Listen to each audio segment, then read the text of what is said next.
Welcome class 9th. We are going to study about volcanoes today. Well, as soon as the term volcano comes up, the image of a violently erupting mountain comes before our eyes, isn't it? Well, a volcano actually is an opening in the, you can say it's an opening in the planet surface or the crust, which allows hot molten rock or ash and gases to escape from below the surface. So actually volcanoes are generally found where the tectonic plates are pulled apart or they come together. A mid-oceanic ridge, for example, the mid-Atlantic ridge has examples of volcanoes which are caused by divergent tectonic plates pulling apart. For example, we have the Pacific Ring of Fire, which is full of active volcanoes. So now, children, coming to the meaning of actually what a volcano is, we can read from your books. It is actually a vent or opening in the crust of the earth connected by a conduit to an underlying magma chamber below, from which the molten lava, volcanic gases, and the steam are ejected. And usually, in the form of a cone or a dome, it is according to the material which is ejected. So here we can see this diagram, the cross section of a volcano, and here we will find all features of volcanism. What is volcanism? Actually, volcanism, you can see in your books, volcanicity or volcanism, as the term is.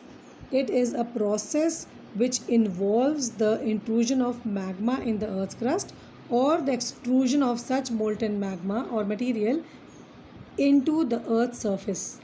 This process gives rise to volcanic eruptions. So, actually, it is these eruptions which are one of Earth's most dramatic, violent agents of change. Not only, of course, can powerful explosive eruptions disrupt the life and property of people, of course, they may alter the existing features of land surface within tens of kilometers around a volcano, drastically causing complete destruction. Howsoever, we are going to read about both the constructive as well as the destructive features or the influence on the earth's surface the volcano might have. So the different features we are going to read here today will be about the what do we mean by volcanism, or what is a vent. We see in the vent, the opening in the earth's crust is known as the vent here, and the crater is this opening. Actually, what a vent is, a narrow opening of a volcano is known as a vent. Crater is actually the depression which is formed at the mouth of the volcanic vent. Then we have cinder, this material which is ejected through a volcano is known as cinder. Then we have lava, the lava which flows out, the magma on being ejected out of the vent, it out of the volcano, how it flows on both the sides, and hot molten material which is ejected during the volcanic activity, which cools and solidifies, and after solidifying it forms this shape, the different shapes which can be steep sided, which can be gentle sided, and so on and so forth. Magma actually is this hot molten material which is below the ground, which is ejected through a volcano, and the conduit, the channel for the liquid magma to escape from the earth's crust to outside, that is known as the conduit. We are also going to read about the type of volcanoes. First, let us read what do you mean by volcanism. As I have told you, the process involving the intrusion of the magma in the earth's crust or the extrusion of such molten material into the surface of the earth. Now see, children, coming to the phenomena of volcanism or volcanicity, we can divide the phenomena of volcanism can be divided into two types. One is intrusive and the other is extrusive, inside and outside the earth's surface. Coming to the intrusive type, children. Intrusive, as the term indicates, of landform occur when lava solidifies within the earth's crust, inside, and give rise to various shapes and forms. Whereas extrusive type, when the lava comes out of the earth's crust and solidifies into magma in various shapes and forms. So magma, when it is inside the earth's crust, the rocks in the molten, semi-molten or the solid form known as magma, and once it comes out in the liquid form ejected, it is known as lava. Coming to the intrusive landforms, children, let me explain. Now there are different features both for intrusive as well as for extrusive landforms. Many spectacular interesting features are formed by the volcanoes inside as well as outside the earth's crust. So first we are going to read about the intrusive landforms. You can see the diagram, the intrusive forms. I have already explained this in the previous chapter also, landforms of the earth, which is now no longer in the syllabus, but I have explained there also.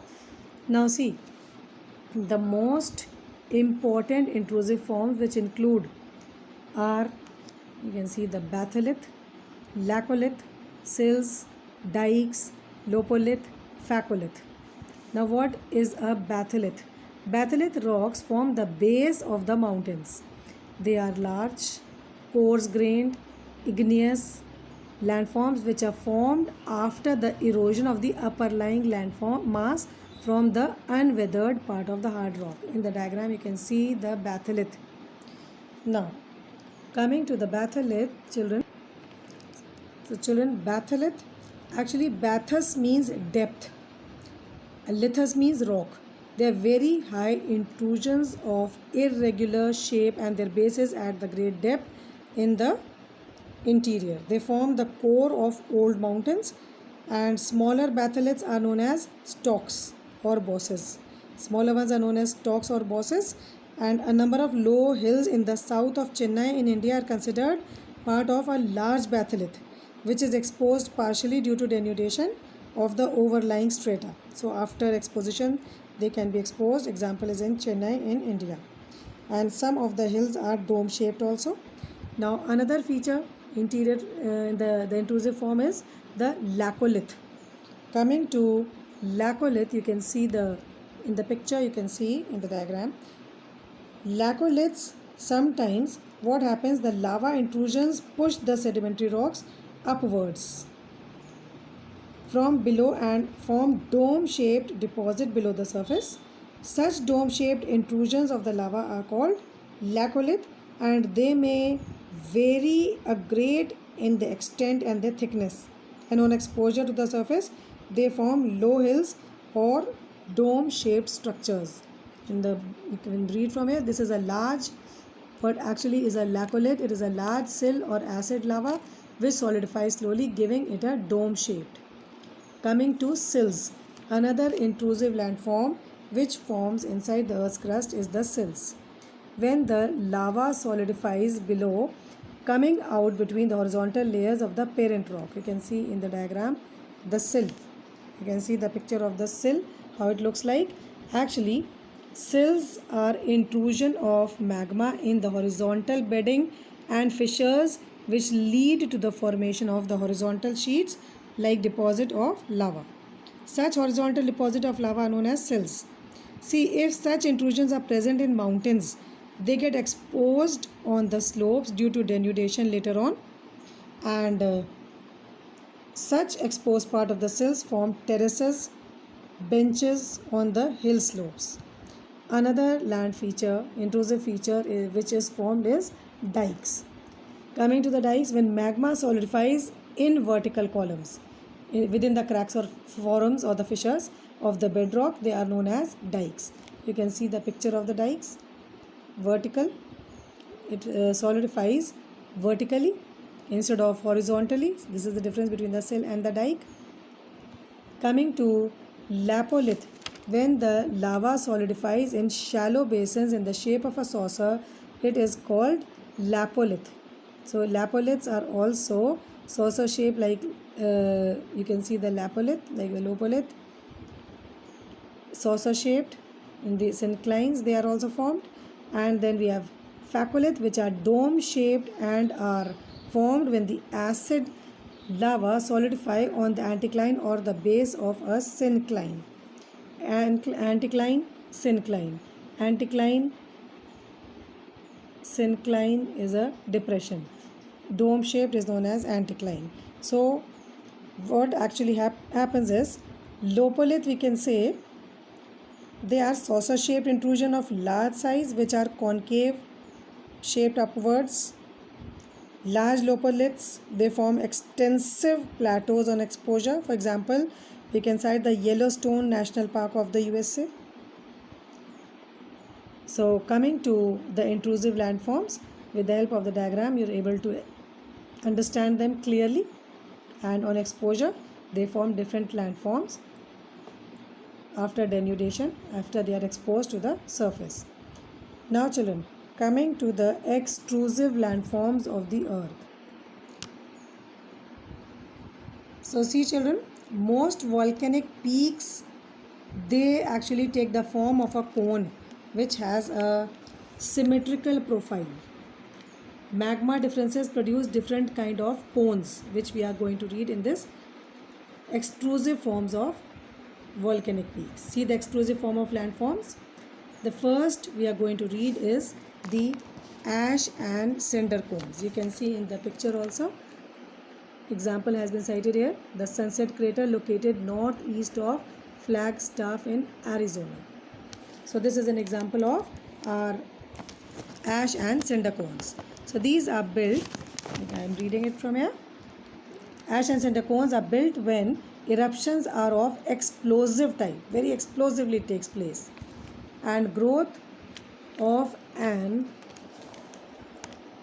ash or cinder cone begins around a crater. This we can see a crater at the bottom.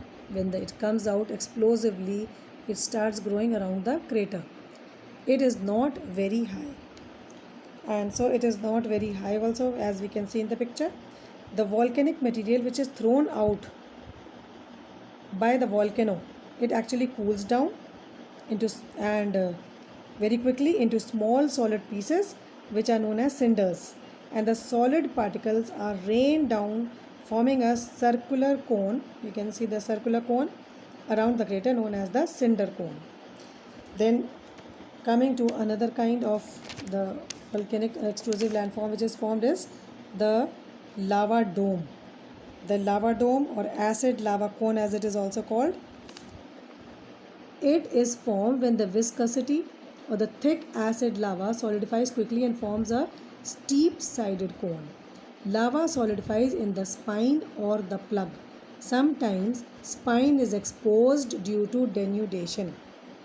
So actually what happens, this cone is formed by acid lava which is thick, viscous, has the dominance of silica, and due to viscosity the lava deposits itself near the neck immediately after an explosion, forming a dome after solidification. Then another kind is the basic lava shield, basic lava cone, or also known as the lava shield. Example is here cited. The Hawaiian volcanoes are excellent examples of basalt domes or shield, for example Mount Etna. Actually the basic lava is in a highly fluid form, and hence it flows to a great distance from the vent before solidifying. It builds up a shield shaped volcano with a broad base and a low slope. Coming to composite or the stratocone. A stratocone or stratovolcano is characterized by the alternate sheet of lava and pyroclastic material. It experiences alternate periods of explosive quiet eruptions. Actually, what happens in a composite cone or a stratocone as it is known as, it is formed by the lava, ash, etc., which are deposited one after the other in almost parallel layers, one on top of the other, keep on solidifying one on top of the other. So example of stratocone we can cite as Fujiyama in Japan, Vesuvius in Italy. So at least 2 examples for each one of you should do, children. I can show you the diagrams also of each kind of cone. We can see here First and foremost, the ash and the cinder cone, we can see what it looks like. Then we have another kind. This is the lava dome. And then we have another kind, the lava dome. Again, the basic lava cone or the lava shield. It is gentle sloping, very gentle sloping. And then we have a composite or the stratocone. The layers one on top of the other, parallel layers. You can see the crater, the lava flowing, and the pyroclastic layer also.